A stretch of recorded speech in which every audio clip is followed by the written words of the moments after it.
Bismillahirrahmanirrahim. Faslun fi salatil jama'ati.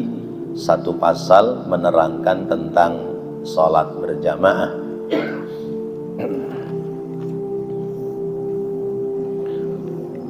Wa syuri'at bil madinati, dan disyariatkan salat berjamaah itu di Madinah.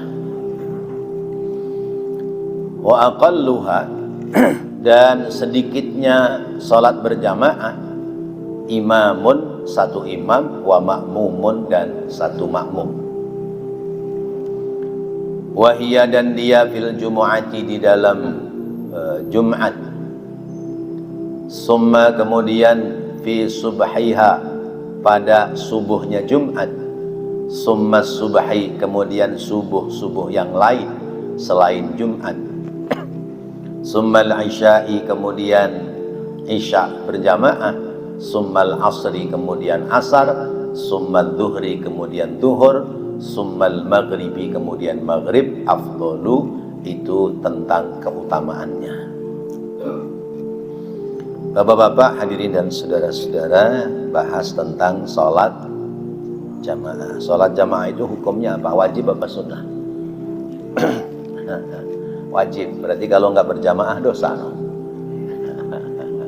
Kita madhabnya Imam Syafi'i. Kata Imam Syafi'i, sholat berjamaah itu hukumnya sunnah, tapi sunnahnya muakkadah, sunnah yang dikukuhkan.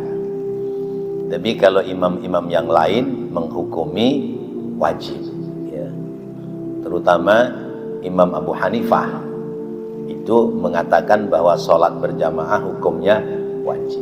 Dasarnya hadis Nabi, la sholata li jaril masjid illa bihi, illa fil masjid. La sholata li jaril masjid illa fil masjid. Kata Imam Hanafi, tidak sah sholat tetangga masjid kecuali di masjid. Tapi kata Imam Syafi'i, tidak sempurna, ya, sholatnya tetangga masjid kecuali dia sholatnya di masjid. Karena memang kalau sholat sendiri di rumah itu tidak sesempurna ketika sholat berjamaah. Tentang sholat berjamaah banyak keterangan hadis. Di antaranya hadis dari sahabat Abu Sa'id Al-Khudri, bahwasanya beliau mendengar Rasulullah SAW bersabda, salatul jama'ati tabdulu salatil fadhi bisab'in wa 'ishrina darajatan. Salat berjamaah itu melebihi daripada salat sendiri, yaitu imbangannya dengan 27 derajat. Akhrajahul Bukhariyu fi sahihi. Kemudian hadis dari Abdullah ibnu Umar, juga hadis dari sahabat Abu Hurairah radhiyallahu anhu, Nabi bersabda, salatul jami'i tazidu ala salatihi fi baitihi wa salatihi fi suqihi 25 darajatan. Salat berjamaah itu bertambah dari salat sendiri di rumahnya atau salat sendiri di pasar, ya, atau di tempat-tempat lain, 25 darajatan, 25 derajat. Ya, jadi beda, ada 27 derajat, ada 25 derajat. Ya. Tergantung tingkat kekhusyuannya masing-masing. Fa inna ahadakum, maka sesungguhnya salah seorang dari kalian, idza tawaddo'a fa ahsana, apabila dia berwudu kemudian dia membaguskan wudunya, wa atal masjidah, dan dia datang ke masjid, la yuridu illa salata, tiada melakukan sesuatu kecuali untuk sholat, lam yakhtu khutwatan, tidak berjalan satu langkah, illa rafa'ahu Allahu biha darajatin. Illa rafa'ahu Allahu biha darajatan, kecuali Allah mengangkat satu derajat. Wa hutta anhu khati'atin.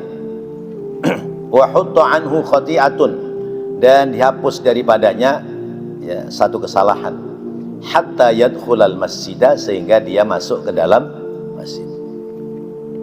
Wa idza dakhalal masjidah, apabila orang itu sudah masuk ke masjid, kana fi sholatin, adalah dia dalam melaksanakan salat, maka kanat tuhibbuhu wa tusalli, sebagaimana dia senang salat di masjid,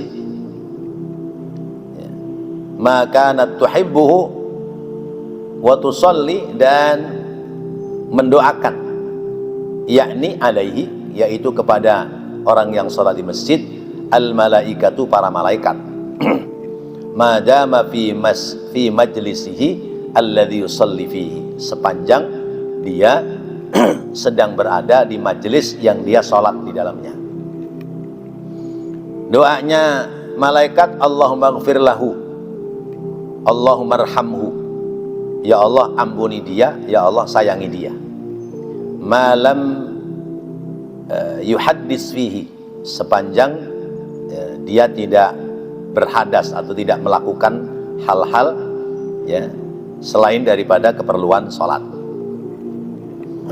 Nah, ini keistimewaan orang sholat berjamaah. Datangnya ke masjid, satu langkah ada kebaikan, langkah kanan dicatat kebaikan, langkah kiri dihapus keburukan, sampai masuk ke masjid. Ketika dia di masjid, dia sholat, maka malaikat mendoakan selama dia ada di dalam masjid. Nah, kita ini tadi datang sebelum maghrib ya. Kita sholat sunnah, kita sholat maghrib, kita zikir, kita sholat ba'diyah maghrib, kita ngaji. Berarti selama kita ada di masjid ini, di tempat ini, kita didoakan oleh malaikat. Masya Allah. Kalau yang doain malaikat kira-kira dikabul apa enggak? Kabul ya.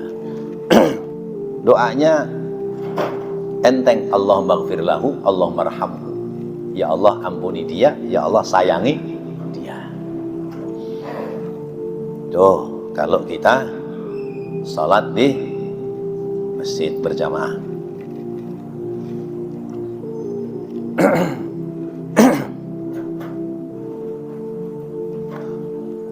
Hakikatul jamaah, ya, hakikat orang berjamaah huna al-irtibatu al-hasilu bainal imam wal ma'mum.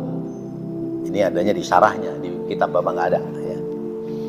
Hakikat orang berjamaah adalah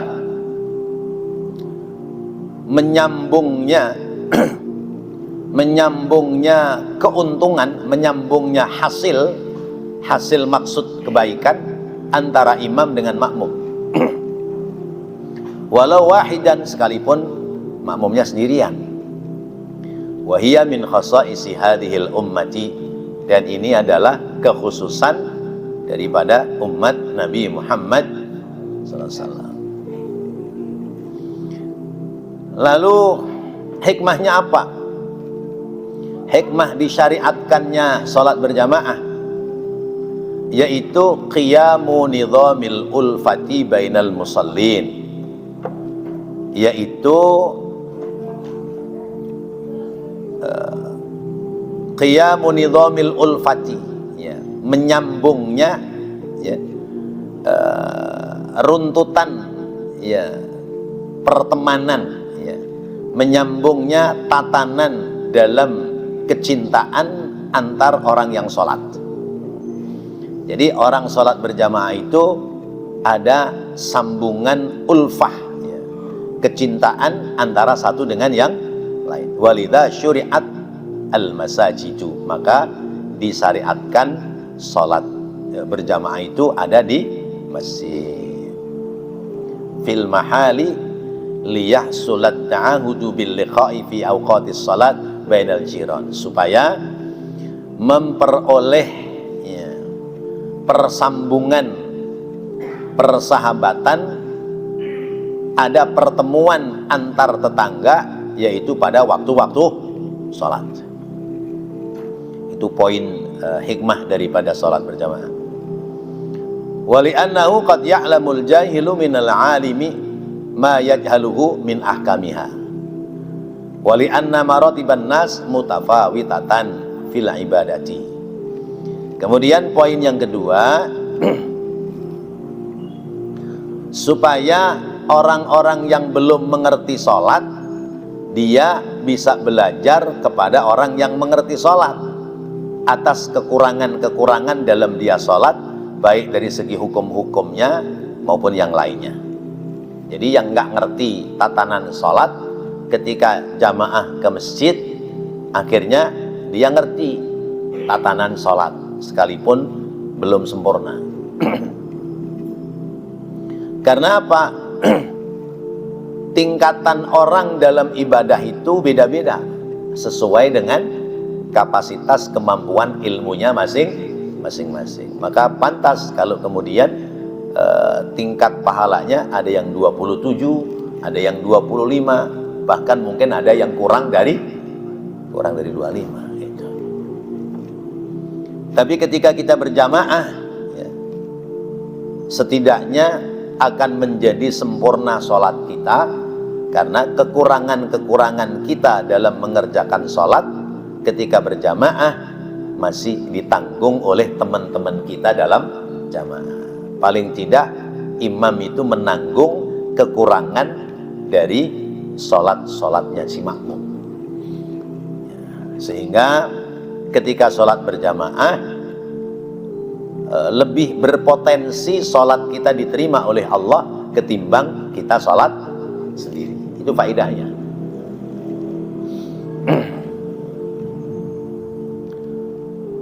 Tentang keutamaannya banyak, ya. Di antaranya, di samping yang tadi sudah saya baca hadis, ada hadis dari sahabat Anas bin Malik, man masya ila sholatin maktubatin fil jama'ati fahiya ka hajjatin wa man masya ila sholatin tatawwu'in fahiya ka umratin nafilatin. Nih keuntungannya nih. Siapa orang yang berjalan menuju ke masjid untuk sholat fardu berjamaah, maka dia seperti sedang berangkat melaksanakan ibadah haji. Hebat nggak? Ya. Berangkat sholat berjamaah pahalanya sama dengan sedang berangkat haji. Kalau 5 kali kita jamaah, berarti sehari berapa kali haji? 5 kali. Masya Allah. Iya. Nih inget-inget nih, biar pada semangat jamaah. Ya. Iya, nggak pakai modal. Iya. Jangan datang jamaah kalau sholat isya ada dengar undangan kendurenan doang pada datang. Iya, ya tempat lain sini mah enggak. Iya. Maksudnya enggak beda. Dengar tetangganya ada yang mau 40 hari aja, biasanya enggak ke musola. Modus itu berjamaahnya ya. Iya. Wa man masya ila sholatin tatawwu'in, siapa orang yang jalan menuju sholat sunnah, fahiya ka umratin nafilatin, maka pahalanya seperti ibadah umroh. Seperti ibadah haji sunnah, yaitu ibadah umroh. Hadis lain dari riwayat Anas bin Malik pula, Rasulullah bersabda, man shalla arba'ina yawman fi jama'atin yudriku takbiratal ula kutiba lahu bara'atani. Siapa orang yang sholat berjamaah selama 40 hari, ada yang lulus gak nih? Orang 40 hari terus menerus berjamaah. Kalau teman-teman jamaah tabligh, saya percaya ada tuh. Iya, dia mukim, ya dia khuruj, ya berapa hari, 40 hari itu, berapa hari gitu. Ya, 3 bulan, 4 bulan itu pasti nggak ketinggalan itu. Ya. Siapa orang sholat selama 40 hari berjamaah, dia mendapati takbiratul awalnya imam, dia tidak ketinggalan takbirnya imam, maka dicatat baginya 2 keselamatan, 2 kebebasan. Apa saja? Bara'atun minan nari wa bara'atun minan nifaq. Terbebas dari siksa neraka dan terbebas dari sifat-sifat munafik. Masya Allah. Diterangkan dalam kitab Al-Minahus Saniyah Alal Wasiyatil Majbuliyah oleh Imam Asy-Sya'rani, qad kana as-salafu ya'idduna fawatas salatil jama'ati fawata salatal jama'ati musibatan. Sungguh salafus saleh, orang-orang dahulu telah menghitung bahwa orang tertinggal sholat berjamaah itu musibah. Jadi orang ketinggalan sholat berjamaah adalah musibah. Qad waqa'a anna ba'dahum kharaja ila ha'itin lahu, yakni hadiqah nakhl, faraja'a wa qad sallan nasu salat al-asri faqala inna lillah fatatni salatul jamaah ushhidukum alayya anna hati'i alal masakin sadaqatun.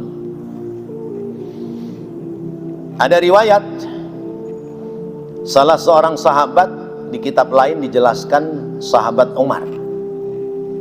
Sahabat Umar itu semenjak masuk Islam, beliau tidak pernah tertinggal sholat berjamaah dengan Rasulullah. Satu saat beliau beli kebun. Kebunnya itu sedang berbuah, ya, korma, ya, kebun korma. Itu ada yang menyatakan kebun anggur, ya. Hadiqatun nakhl.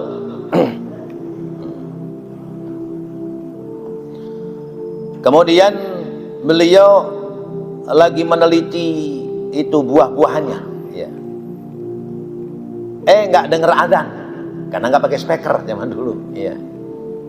Begitu lihat bayangan sudah lebih panjang daripada bendanya, berarti sudah masuk waktu asar. Dia mengatakan inna lillahi, sesungguhnya kita ini semuanya milik Allah. Aku tertinggal sholat berjamaah, sholat jamaah asar ketinggalan dia. Akhirnya Sayyidina Umar lari tergopoh-gopoh ke masjid. Rasulullah dan para sahabat yang lain sedang ada di masjid, sudah pada sholat semua. Sayyidina Umar kemudian mengatakan, ya, kalau di kitab lain bahasanya, gara-gara kebunku yang bikin sial sehingga aku tertinggal sholat, maka mulai sekarang kebun itu aku sedekahkan untuk orang-orang miskin. Biarin kebun itu aku sedekahkan untuk orang-orang miskin. Siapa yang mau ngerawat, hasilnya dibagi untuk fakir miskin. Di keterangan ini, ushhidukum alayya anna hati alal masakin sadaqatun. Saksikanlah oleh kalian bahwasanya kebunku yang menjadikan sebab aku tertinggal sholat, maka aku sedekahkan untuk orang-orang miskin. Gimana kira-kira Pak kalau zaman sekarang orang pada perhatian masalah jamaah begini? Iya. Lagi nyuci motor, ya, adzan maghrib, ketinggalan sholat maghrib, ya, buru-buru ke musola, ya, motor yang bikin sial saya ketinggalan sholat maghrib, saya sedekahin buat musola. Banyak itu tidak musola, ya, motornya, ntar sewa-sewain dah.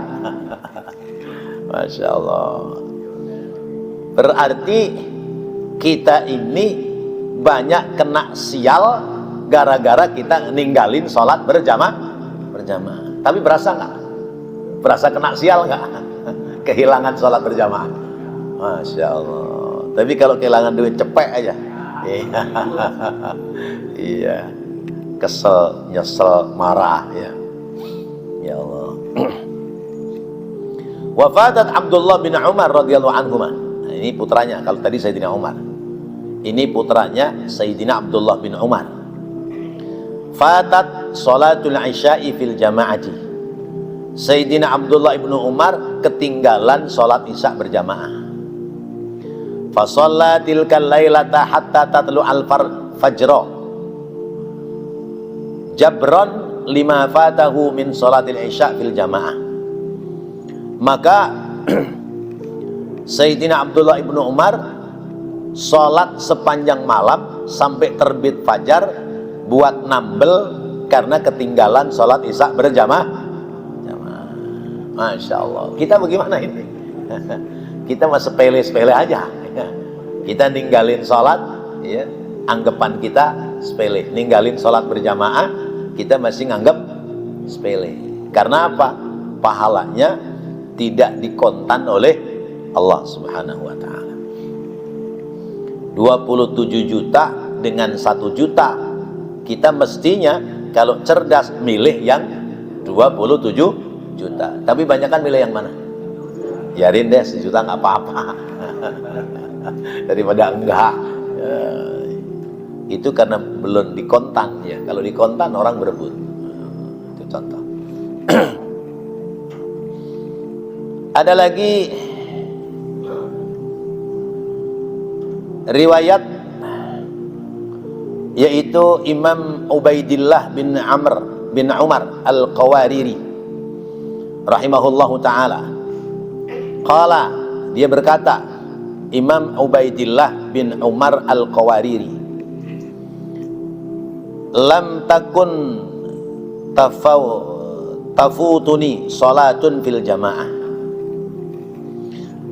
Lam takun tafutuni salatun fil jamaah. Aku tidak pernah tertinggal dalam salat berjamaah. Fanazala bi dhaifun. Lalu tiba-tiba saya kedatangan tamu. Fasyaghaltu bisababihi an salatil isya fil masjid. Maka sebab aku ngelayanin tamu, aku tertinggal salat isya di masjid. Begitu tamu pulang, fa kharajtu atlubul masjida li usalliya fihi ma'an nas. Begitu tamunya pulang, aku keluar rumah nyari masjid untuk ngajak orang sholat berjamaah. Fa idzan al masajidu kullaha qad shalla ahluha. Tiba-tiba masjid-masjid itu orang sudah pada sholat semua. Aryani sudah, ya. Al-Muslimin sudah, Nurul Iman sudah, mana lagi tuh, ya. Al-Mubarak sudah, ya. Dia cari itu masjid-masjid yang orang masih ada sholat jamaah. Wa ghuliqat, semua masjid udah ditutup, udah dikunci, lampunya udah mati, karena udah pada selesai sholat isya. Biasanya di sini matiin lampu jam berapa nih? Habis selesai sholat isya jam 8. Jam 8 udah tutup, udah tuh mati. Faraja'tu ila baiti, lalu aku pulang ke rumah. Wa ana hazinun ala fawati sholatil jamaati, maka aku adalah orang yang rugi, ya, sebab tertinggal sholat berjamaah.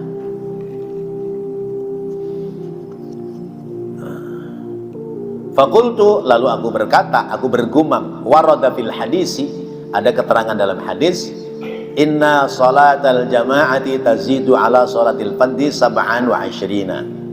Sesungguhnya salat berjamaah itu menambahkan pahala dibanding salat sendiri sebanyak 27. Fasallaitul isya'a sab'an wa ishrina marratan. Maka aku salat isya sebanyak 27 kali. Wah, berarti 27 kali 4 rakaat, berapa itu? Ya. Aku sholat isya sebanyak 27 kali, ya. Buat nambel dia ketinggalan sholat berjamaah. Summa numtu, kemudian aku tidur. Fara'aituni fil manami, lalu aku bermimpi ala farasin ma'a qaumin ala khailin, ya. Aku bermimpi naik kuda bersama dengan orang-orang pada naik kuda pula. Wahum amami wa ana arqusu farasi khalfahum fala alhiqhum. Ya. Aku di belakang mereka, mereka di depanku. Lalu aku memacu kudaku ya, supaya melewati mereka, tetapi aku tidak bisa melewati mereka. Faltafata ilayya wahidun minhum, lalu berhentilah di hadapanku salah seorang di antara mereka, waqala, dan dia berkata, tat'abu farasaka falasta talhiquna. Tat'abu farasaka, tat'abu itu kerenye kudamu ya. Kudamu letoy ya. Kudamu tidak bisa ya, mengejar kuda kami ya. Fakultu, lalu aku bertanya, lima ya akhi, kenapa wahai saudaraku? Qala li'anna shallaina al-isya'a fil jamaah wa anta shallaita wahdaka ya. Apa yang menjadikan sebab kudamu nggak bisa ngelancangin kudaku? Karena kami ini sholat isya berjamaah, sedangkan kamu sholat isya sendirian, padahal sudah dilipatkan 27 kali. Fastaiqadtu wa ana mahmumun hazinun. Lalu aku terbangun dari tidur dan aku menjadi orang yang menyesal dan menjadi orang yang sangat-sangat dalam kesedihan. Masya Allah. Ini riwayat tentang sholat berjamaah. Baik bapak-bapak, hadirin dan saudara-saudara, sholat berjamaah itu disyariatkan ketika sudah ada di Madinah ya. Artinya bahwa perintah sholat itu ketika Rasulullah sedang di Mekah, yaitu 2 tahun sebelum hijrah, tapi kemudian dilaksanakan sholat berjamaah secara rutin ketika Rasulullah sudah berada di Madinah. Karena di Mekah kan masih banyak musuh, jadi sholat berjamaah susah ya.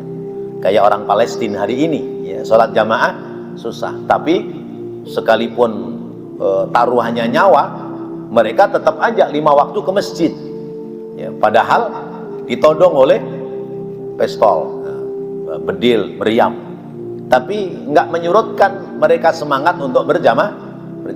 Di kita yang nggak ada halangan apa-apa, pada males berjamaah. Kebalikan kita ya. Nah, kemudian berjamaah itu sedikitnya 2 orang ya. Sholat 2 orang dalam berjamaah lebih afdol daripada sholat sendiri. Sholat berjamaah 3 orang lebih afdol daripada berdua. Sholat berjamaah 4 orang lebih afdol daripada bertiga. Terus begitu kata Rasulullah. Semakin banyak yang bermakmum di belakangnya, semakin lebih banyak keutamaan dalam berjamaah. Lalu urut-urutannya ya, urut-urutannya, utamanya sholat berjamaah itu sholat apa saja? Pertama, yang paling utama sholat berjamaah adalah sholat Jumat ya. Pertama sholat Jumat. Kemudian yang kedua, yang utama sholat berjamaah adalah subuh hari Jumat. Subuh Jumat itu pahalanya lebih banyak daripada subuh-subuh yang lain. Karena apa? Katanya kalau malam Jumat itu pada bunuh Yahudi. Yang senang bunuh Yahudi malam Jumat. Ya katanya kan hubungan suami istri kan bunuh Yahudi katanya. Padahal hadisnya nggak tahu sebelah mana itu ya. Nah, artinya harokah orang, gerakan orang untuk sholat berjamaah subuh Jumat itu lebih berat, maka pahalanya lebih besar. Pertama sholat Jumat, yang kedua subuh di hari Jumat. Kemudian yang ketiga subuh yang lain selain hari Jumat, Sabtu, Ahad, Senin, Selasa, Rabu, Kamis subuhnya. Kemudian yang keempat, ya, yaitu sholat isya. Urut-urutannya, yang keempat sholat isya berjamaah. Kemudian yang kelima sholat asar berjamaah. Kemudian yang keenam sholat duhur berjamaah. Kemudian yang ketujuh sholat maghrib berjamaah. Jadi tingkat pahala berjamaah yang paling rendah adalah jamaah sholat maghrib. Oh pantes, dimana-mana kalau sholat maghrib rame. Karena kata setan, pahalanya dikit, biarin aja. Iya, no ya. Di musola kita. Baik. Jemaah tepat waktu. Pahalanya beda nggak sama yang udah lewat itu dari sholat satu. Orang sholat berjamaah di awal waktu pahalanya sama apa beda dengan yang terlambat? Tentu berbeda, ya. Semakin lebih berada di awal waktu pahalanya semakin afdol. Maka tadi ada yang 27, ada yang 25, ada yang kurang dari itu gitu. Tetapi bahwa sekalipun terlambat orang datang ke masjid untuk berjamaah, tetap ada pahala sholat berjamaah. Terlambatnya hilang 1 rakaat atau 2 rakaat atau 3 rakaat atau 4 rakaat, datang imam sudah tahiyat akhir, lalu dia datang takbiratul ihram, ya. Kaifiyahnya kita takbir, ya, Allahu Akbar, sedekap dulu. Sesudah sedekap baru duduk. Itu. Jangan takbir langsung duduk. Salah, ya. Takbir, sedekap, ya. Sedekap itu tanda tumakninah, baru kemudian duduk mengikuti gerakan imam. Maka terhitung berjamaah. Kalau kita datang udah bubar, masih terhitung jamaah enggak? Pahalanya masih terhitung jamaah karena niatnya ke masjid mau sholat jamaah. Itu, iya. Masih dapat pahala, ya. Sekalipun pekerjaannya tidak lagi berjamaah karena datangnya niatnya sholat jamaah. Tapi jangan sering-sering. Ntar biarin lah, pahalanya sama, biarin belakangan aja, ya. Itu mengambil berkat, ya. Ngambil berkat, datang duluan sama datang belakangan dapatnya sama, atu juga beseknya. Datangnya belakangan dah, iya. Baik, ya, ya.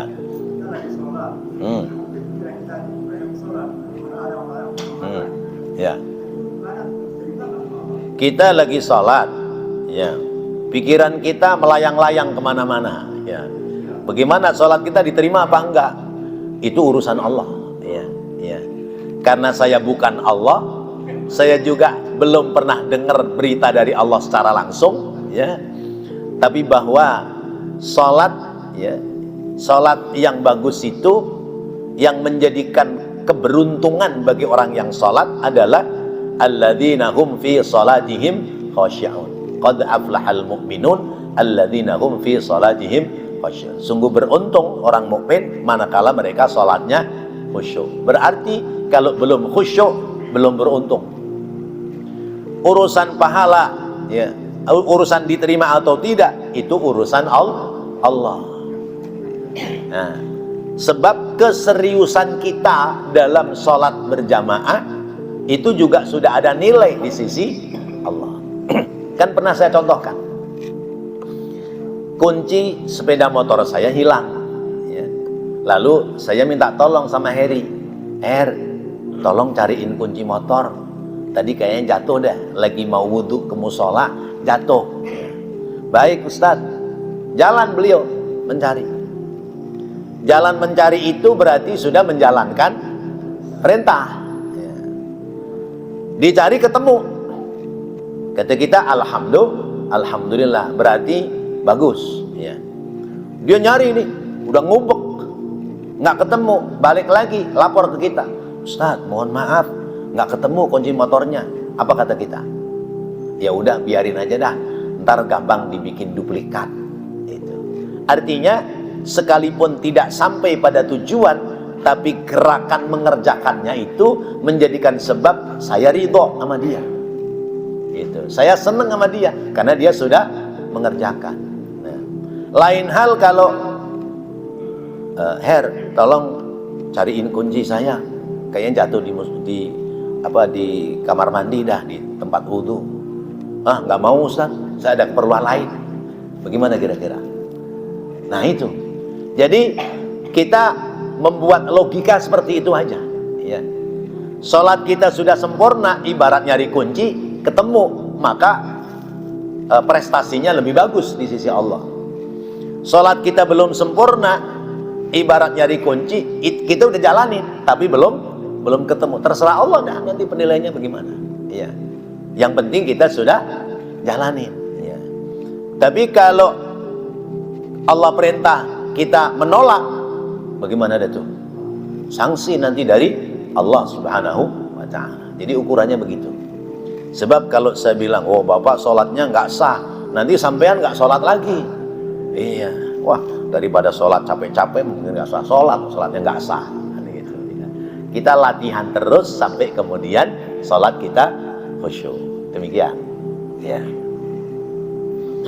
Jadi urut-urutannya keutamaan sholat berjamaah, pertama adalah sholat Jumat, yang kedua subuh hari Jumat, yang ketiga subuh selain hari Jumat, yang keempat sholat Isya, yang kelima sholat Asar, yang keenam sholat Duhur, kemudian yang ketujuh sholat Maghrib berjamaah.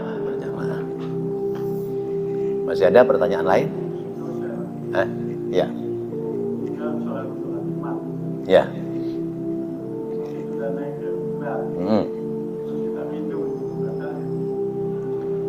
Sholat Jumat, khatib sudah naik ke mimbar, kita minum, batal nggak? Buat sholat minum kita batal nggak? Kalau kita puasa ya batal puasa kita, ya. Atau kita sedang sholat, berhenti sholat, minum, batal.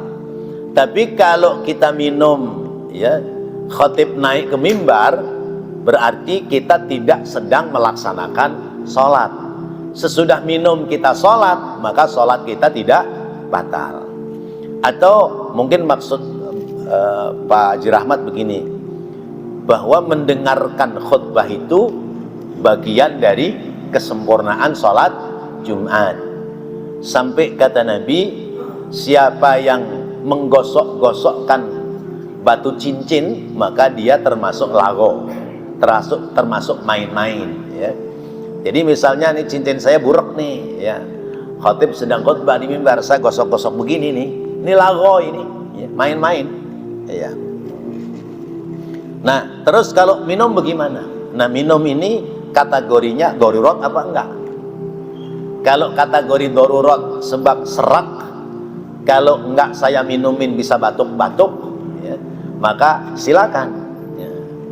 Tapi kalau minumnya itu, ya, untuk main-main, ya, artinya tidak dalam udzur, bisa jadi minumnya itu menjadikan sebab lago, main-main dalam mendengarkan khutbah Jumat. Demikian. Tapi kalau untuk urusan sholat, ya, orang habis minum, apalagi minumnya air bening yang tidak ada rasa, maka tidak mesti harus kumur-kumur lagi, apalagi harus berwudu kembali, karena minum itu tidak membatalkan wudu, kecuali minumnya kopi atau minum teh manis yang manisnya masih nempel di mulut, maka dianjurkan berkumur-kumur sebelum melaksanakan sholat, karena itu bisa bahayanya membatalkan sholat kita, karena manisnya ketika tertelan bisa batal.